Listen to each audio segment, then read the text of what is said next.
The hatchling's blood burned through Elias Ward's sleeves before he realized it wasn't blood at all, but light.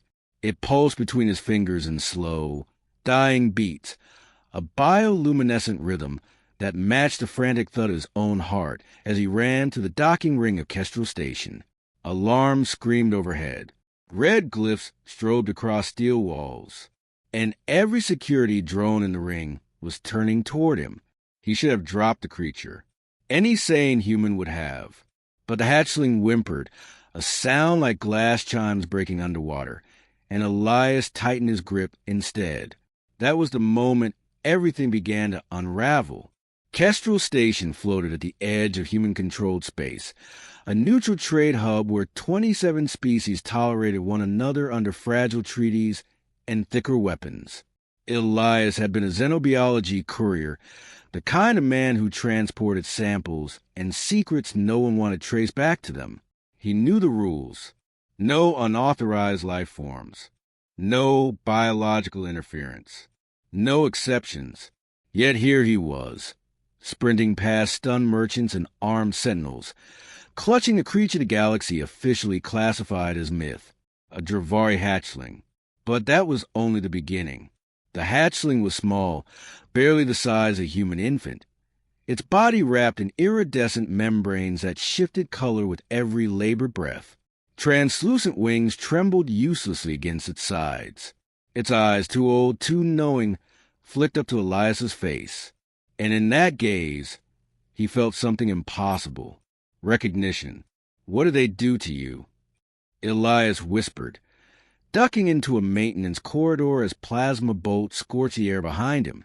The station AI barked evacuation orders. Security teams closed in. And somewhere deep inside Kestrel's core, ancient alien sensors had already awakened. None of us were prepared for the truth. Elias hadn't meant to find the hatchling. He'd been delivering a sealed cryo case to a private research consortium, black budget, off the books. The pay was obscene. The questions were forbidden. But when he heard the sound coming from the lab, a thin, broken keening, something inside him fractured. Curiosity became horror when he opened the containment field. The Dravari were supposed to be extinct, a hyper-advanced species erased during the Stellar Purge centuries ago. Their queens were legends, their children, symbols of an age that terrified the galaxy. And this one was dying on a steel table. Elias turned a corner and nearly collided with a figure emerging from the shadows.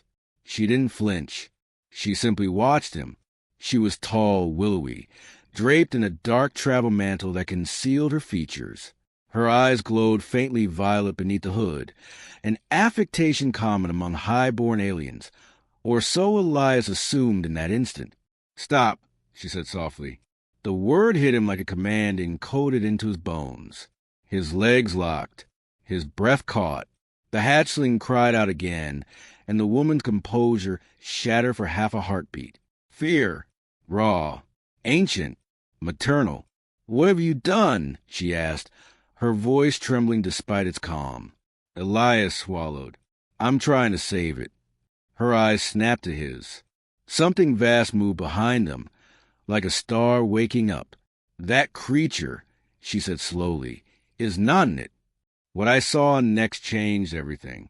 Security drones poured into the corridor, weapons charging. Elias raised his body instinctively, shielding the hatchling. The woman stepped forward. She didn't shout. She didn't run. She lifted her hand. Reality bent. The drones froze midair, metal screaming as their frames twisted inward, collapsing like crushed paper. Alarms died in a single, terrified note. Gravity hiccupped, then obeyed her again. Elias stared, stunned. The woman lowered her hand and looked at the hatchling, her face finally visible beneath the hood. She was not Dravari, at least not fully. Her features were humanoid, but too perfect, too symmetrical. Bioluminescent veins traced her temples, glowing brighter as she approached the dying child. She knelt beside Elias. "My son," she whispered. The station trembled. Every Dravari misspoke of queens as living weapons. Rulers bounded their species by psychic resonance. When one suffered, the hive felt it. Elias was kneeling beside a queen, unaware he had carried her beside him the entire time. But that was only the beginning. They fled together through forgotten service tunnels as Kestrel Station descended into chaos. The queen, who named herself Sael'thra, used her power sparingly now, each act of control draining her visibly. They poisoned him, she said, cradling the hatchling with trembling hands. A neurodisruptor tuned to Dravari resonance, designed to make us manageable. Elias felt sick. They were experimenting on him. Yes, she said, and threw him on me. That revelation hit harder than any weapon. The queen had allowed herself to be captured, not out of weakness, out of hope.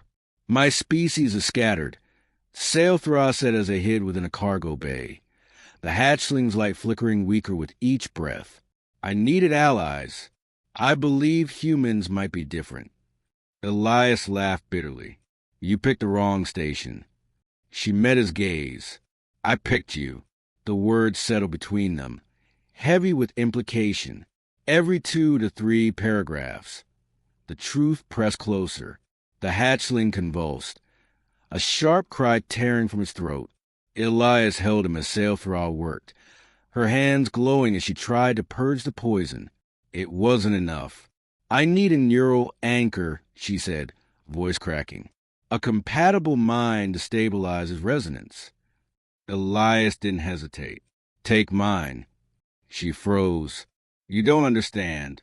It could kill you. He looked at the hatchling, at the queen who had trusted him, at the galaxy that would burn this child for what he might become. I understand enough. That was the moment everything turned. Sael'thra pressed her palm to Elias's chest. Their minds collided.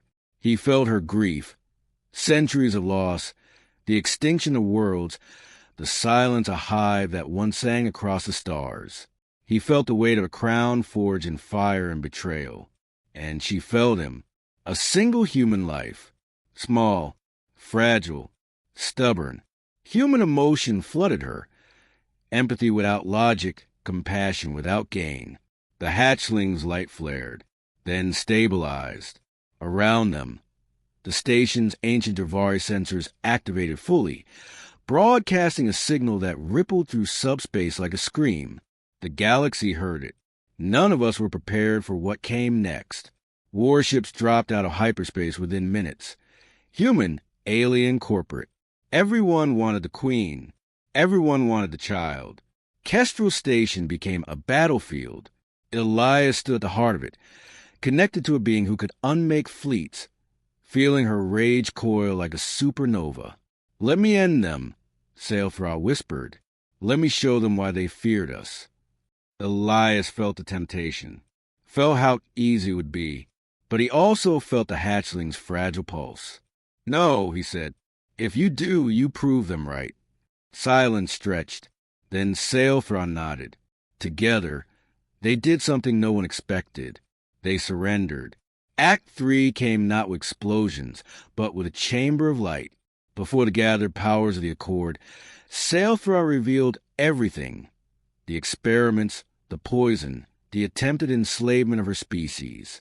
Elias spoke too, his human voice carrying a truth that cut deeper than threats.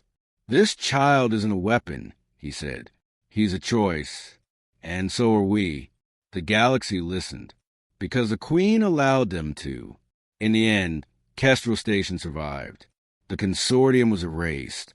New treaties were written in trembling hands. Sael'thra and her hatchling departed for the deep stars, escorted by ships that once would have hunted her. Elias watched them go, his mind forever marked by the echo of a hive song reborn. The last thing Sael'thra said to him lingered like starlight. Human, she told him, you carried my child through fire. That is why the future will remember your kind. And as the stars folded around her, Elias finally understood. The human hadn't just saved a hatchling. He had reminded a queen what hope looked like.